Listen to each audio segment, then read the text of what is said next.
আমি কি কোনোদিন মুক্ত হব? চুপচাপ কাজ কর, কথা বাড়াস না। হ্যাঁ, সবাই শুধু তোকেই কেন দেখে বলতো? কারণ তুই খুব সুন্দর। মাথাটা ভার লাগছে। কেউ আছে নাকি এখানে? হ্যাঁ, খুব খিদে পেয়েছে। মায়ানগর। মায়া নদীর তীরে গড়ে উঠেছে মায়ানগরীটি। বিকেলের আলোয় মায়া নদী যেন এক অন্যরকম সুন্দর। কর্মব্যস্ত মানুষেরা সুযোগ পেলে নদীর তীরে আসেন সময় কাটাতে। তাদের মতোই 3 বন্ধু কোচিং শেষে ঘুরতে এসেছে এই নদীর তীরে। আহ এই শান্তিটাই দরকার ছিল রে। আমি তো একদম ভুলে গিয়েছিলাম শহরের জীবন কেমন। এই নদীতেই আসল মায়া লুকিয়ে আছে। চল ফুচকা খাই, মাথার ভেতর ইঁদুর দৌড়া।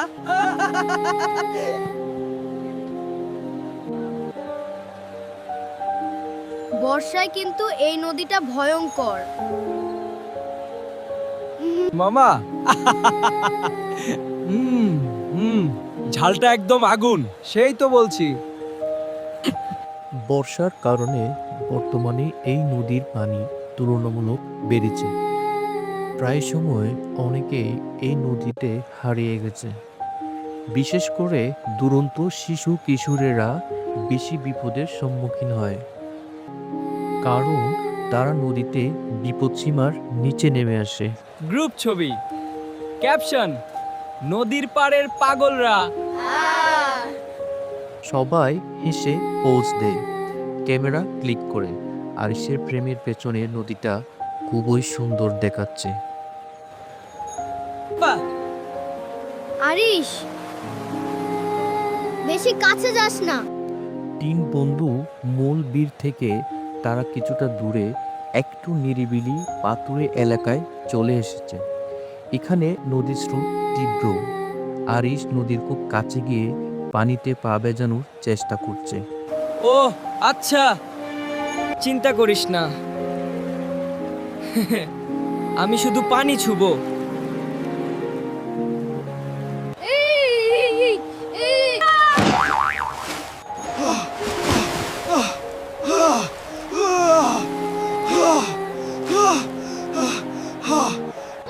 আরিশ, এটা পাল, আরিশ, এটা ফাজলামি না। আরিশ না, ধর। ও সাঁতার জানে না, এখন কি হোক? এ ভূত ভূত কিসের? সন্ধ্যা হয়ে এলো, আরিশের কোনো খোঁজ নেই।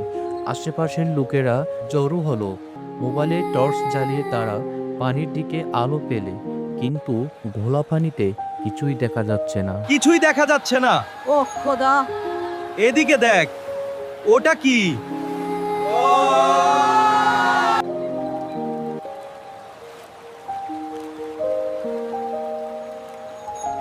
1 ঘন্টা হয়ে গেল। বাসায় কি বলবো? আমার মাথায় কিছু আসছে না। তাকে ছাড়া কিভাবে বাসায় ফিরবো? পুলিশে গেলে ওহ, ওহ, ওহ, আমরা শেষ।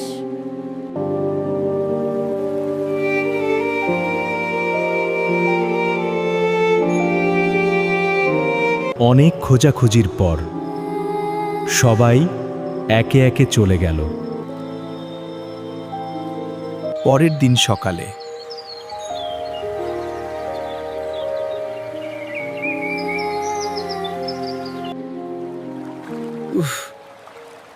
মাথাটা ভার লাগছে। পরের দিন সকালে আরিশ নিজেকে একটি নির্জন দ্বীপে খুঁজে পায়, কিন্তু সে বুঝতে পারল না হঠাৎ এখানে সে কিভাবে আসলো। মূলত সে যখন নদীতে পড়ে গিয়েছিল তখন নদীর স্রোত তাকে এখানে নিয়ে এসেছে। এই কথাটা তার সহসায় মনে পড়ল না। এখানে তো কেউ নেই। আমার কিছুই মনে পড়ছে না। গতকাল আমি নদীতে পড়ে গিয়েছিলাম, কিন্তু এখানে এলাম কিভাবে? নদীর স্রোতই তাকে এনে ফেলেছিল এই নির্জন দ্বীপে। কেউ আছে নাকি? নাকি এখানে? হ, খুব খিদে পেয়েছে। এটাই এখন ভরসা। রাত হয়ে আসছে, কিছু একটা বানাতে হবে। এইটুকুই এখন ঘর। সারাদিন কিছু খাইনি। সকাল হলে নিশ্চয়ই কেউ আসবে। নতুন দিন শুরু হলো।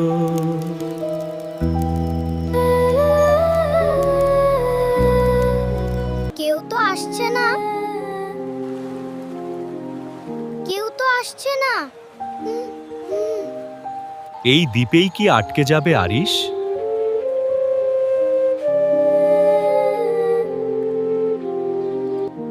এ তো গেল আরিশের কাহিনী।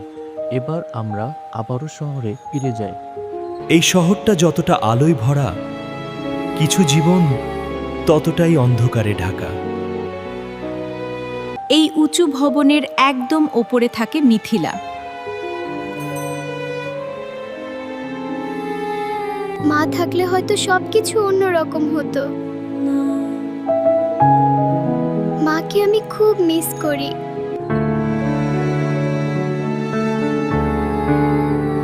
এই বাড়িটা আর আমার নয়। মিথিলা সুন্দরী মেয়ে, ছোটবেলায় মাকে হারিয়েছে, সৎ মায়ের কাছে বড় হয়েছে। বরাবরের মতোই সৎ মা তাকে অত্যাচার আর নির্যাতনের উপর রাখে। আছে সৎ বোন, সেও তাকে হিংসার চোখে দেখে। হ্যাঁ, চুপচাপ কাজ কর, কথা বাড়াস না। হ্যাঁ, চুপচাপ কাজ কর, কথা বাড়াস না। সবাই শুধু তোকেই কেন দেখে বলতো? কারণ তুই খুব সুন্দর। আজ রাতেই আমি চলে যাব। আজ রাতেই আমি চলে যাব। সন্ধ্যা পেরিয়ে রাত নামে। চুপচাপ চুপচাপ বের হতে হবে। সৎ মা এবং সৎ বোনের অত্যাচার থেকে বাঁচতে সে বাড়ি ছেড়ে যাওয়ার সিদ্ধান্ত নিল। কিন্তু বের হওয়ার সময় সে সৎ বোনের হাতে ধরা পড়ে, তাকে বন্দি করা হলো। তুই পালাচ্ছিস?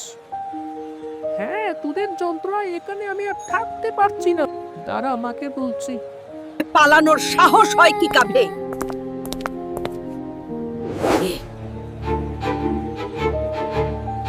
ওকে বন্দি করতে হবে।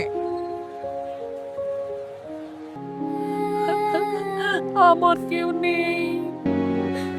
আমি কি কোনোদিন মুক্ত হব? উঁচু ভবনের চূড়ায় একদিন আমি নিজের পথ খুঁজে পাব। এদিকে আরিশের নির্জন দ্বীপে কঠিন সময় পার হচ্ছে। না আছে খাবার, না আছে মানুষ, না আছে কিছু। শরীর আর চলছে না, কিন্তু আমি হার মানব না। বাঁচতে হলে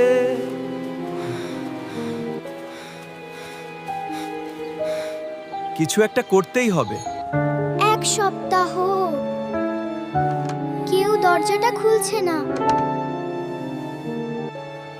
কেউ আছো?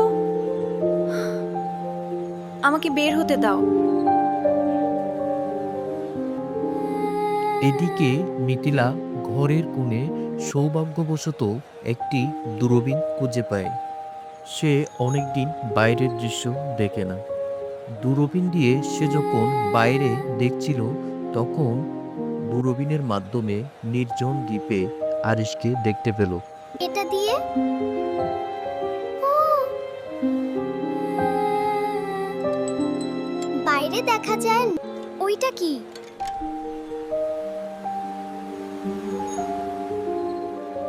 একটা দ্বীপ। ওখানে ও, একটা ছেলে একা। তুমি দ্বীপে বন্দি আর আমি ঘরে। অসহায় আরিশের জন্য মিথিলা তার প্রিয় কবুতরটির মাধ্যমে সৎ মায়ের দেয়া কিছু খাবার থেকে আরিশের জন্য পাঠালো, সাথে একটি পত্র লিখল। মিথিলা তাকে জানালো, আমি তোমাকে প্রতিদিন দেখি, দূরবীনের মাধ্যমে আমি তোমাকে দেখি। এভাবে প্রিয় কবুতরটির মাধ্যমে তারা দুজন যোগাযোগ করত।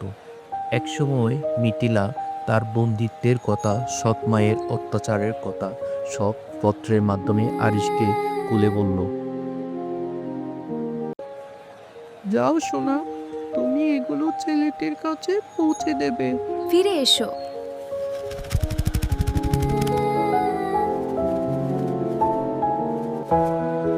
এগুলো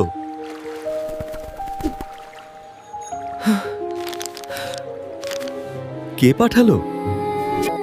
ও, শহর থেকে কেউ আমাকে দেখছে, তার নাম মিথিলা। সেও তো আমার মতো বিপদে। আমি একা নই।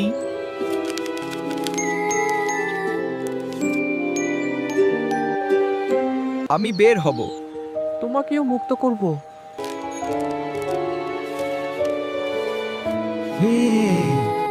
যাও, মিথিলাকে বলবে আমি এখান থেকে মুক্ত হয়ে তাকে বাঁচাবো। সাবধানে যেও। ও বেঁচে আছে।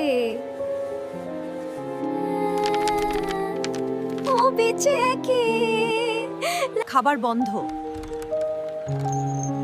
নট। সৎ মা মিথিলার খাবার বন্ধ করে দিয়েছে। এখন সে আরিশের কাছে আর খাবার কাটাতে পারে না কবুতরের মাধ্যমে। আজ কিছু আসেনি,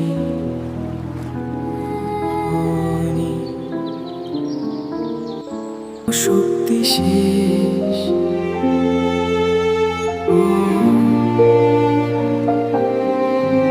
সকাল হলে ভালো হবে, মামথম না যেমনিতে। তো তুমি ঠিক আছো তো?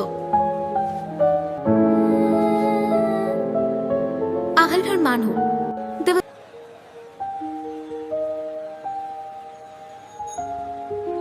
এটা তুমি দিয়েছিলে। শক্তি শেষ।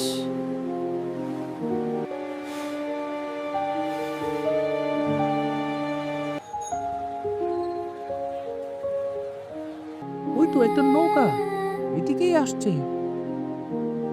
এই তো ওইদিকে, সাহায্য করুন, আমি এখানে, সাহায্য করুন। অবশেষে একটি নৌকা দ্বীপে এসে পৌঁছলো। এই দম্পতি তাকে সাহায্য করলো।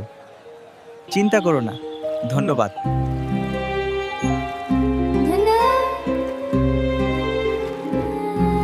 আমি বেঁচে গেলাম। আরিশ বাড়ি ফিরে সেই নদীর তীরে আসলো। সে মিথিলার কথা ভাবলো। সে সিদ্ধান্ত নিল তাকে খুঁজে মুক্ত করবে। ঠিকানাটা জানি না।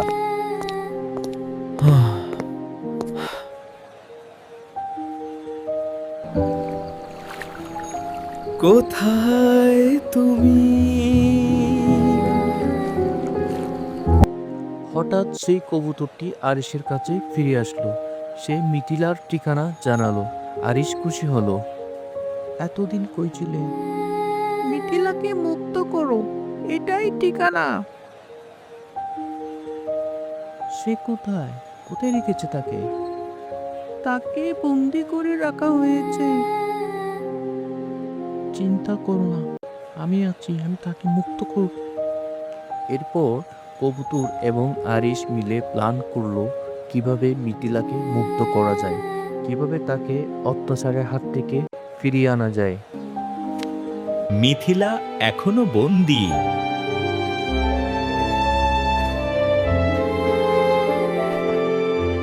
তারা পুলিশকে খবর দিল, মিথিলাকে মুক্ত করলো। আমি মুক্ত।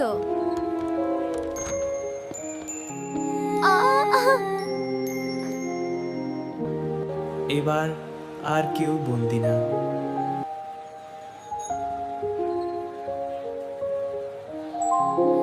বন্ধুরা, গল্পটি ভালো লাগলে অনুগ্রহ করে ফজলুল কার্টুন টিভি চ্যানেলটি সাবস্ক্রাইব করুন।